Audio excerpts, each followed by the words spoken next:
And I'm Vicky, and today we're reading the Gospel from John. When Judas had left them, Jesus said, "Now is the Son of Man glorified, and God is glorified in him. If God is glorified in him, God will also glorify him in himself, and God will glorify him at once. My children, I will be with you only a little longer. I give you a new commandment. Love one another. As I have loved you, so you also should love one another. This is how all will know that you are my disciples, if you have love for one another." So I think that what's quite beautiful about the way this gospel follows on from last week's about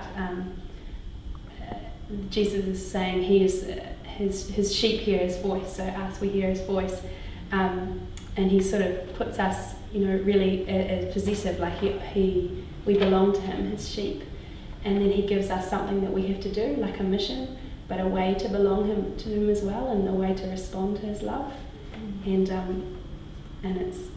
it's so clear and so simple. Yeah, and all through John's Gospel and John's letters, that's the theme. This is sort of the beginning, the thing that John picks up on and stresses so much by this repetition. And as I have loved you, so you should love one another. And also the way that we will be recognized as disciples of Christ if we love one another. And that's the sign almost of our love of Jesus, is our love of one another. I also was noticing that this narrative comes right after the Last Supper, when Judas leaves to betray Jesus, and all of a sudden he's talking about being glorified. And the way that he's going to be glorified, he says, now is he glorified, because he's being betrayed, because he's going to be arrested, because he's going to suffer. And then he tells us to love one another as he loves us. How does he love us? He dies for us, and that's because of that juxtaposition. This is a bigger challenge than we recognize even.